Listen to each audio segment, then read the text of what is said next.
Hi everyone, Lucky here from North Coast Auto. Hey, I'm working on a friend's 94 Nissan Maxima, helping him out. He said he's got his steering wheel shaking when he drives down the road right around 40-50 miles per hour, and he doesn't like that too much, and I don't blame him. So I went ahead and jacked up the car and inspected it. Looks like he's got an inner tie rod that's got too much play in it. So right there where that ripped boot is, right in there is the joint for the inner tie rod. I'm going to be replacing that. In order to replace that, we got to remove this whole shaft.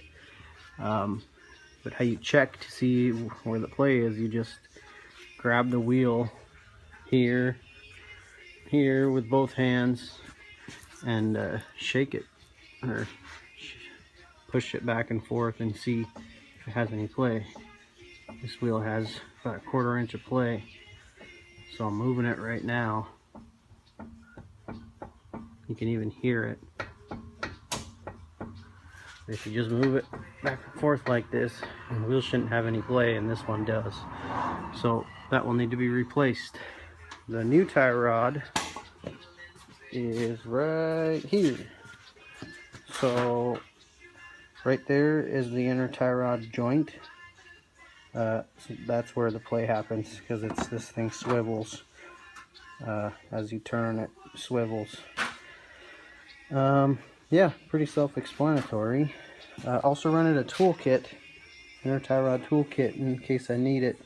Sometimes the clearance to get wrenches in there is kind of tight, so they got this special toolkit that you use. I'll show you what it looks like if I need to use it. So I've pulled the boot off. I've slid it over. There was a clamp on there that I untwisted. And now you can see the old ball joint.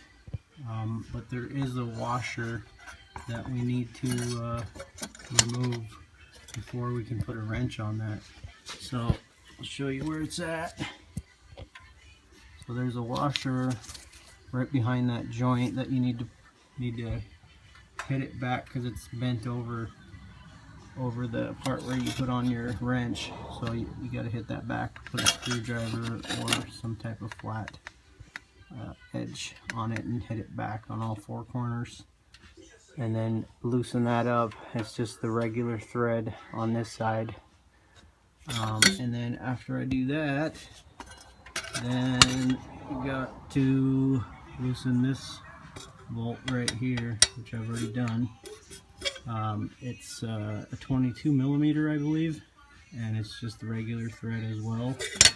And then after that, we will remove this bolt and then hit this off. There's special tools you can get. You can get a puller and put it right there, and it grabs this part here, and the same thing on the other side, and then it pushes this up once the bolt is out.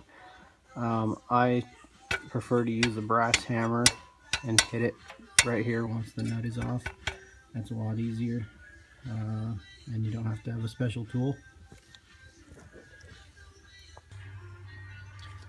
So this is how you use the toolkit. I guess I do end up needing to use it because there's not very much room there to get regular wrenches in there. So in the toolkit they have various sizes of sockets like that, and then they have this bar that fits over the sockets. It's got a hex right here, and then this slides onto the hex part.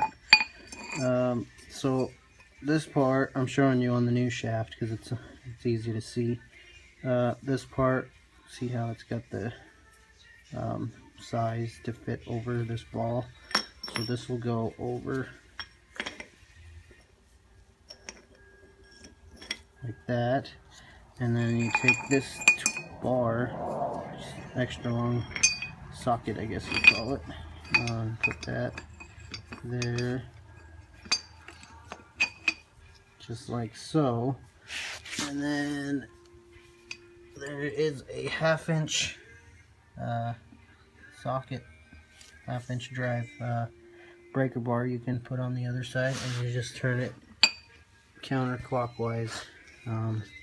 I just got this here just to show you what the tie rod looks like. So this usually is in there, and then that's the inner part.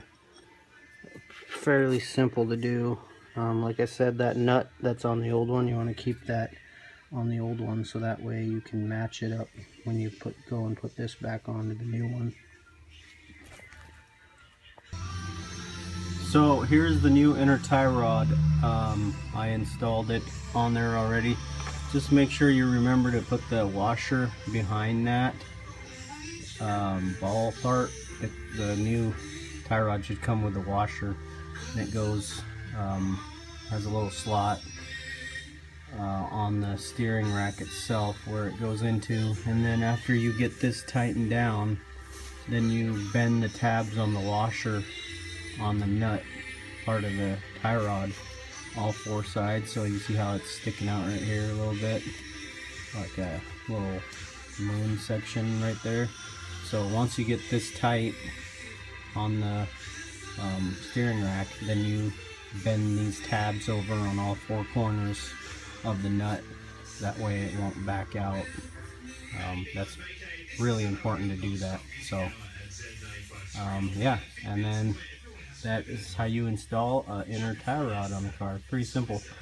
All I have to do is put the other tie rod end. Usually you want to put a new outer tie rod end on it, but since this is a friend's car, he doesn't want to spend the money to buy one, and I don't see anything wrong with the other one. It has no play, so we're going to reuse it. But if you have any doubts about it, I would say go ahead and replace it rather than trying to replace it later. But yeah, as soon as that's on there, the car should be good to go.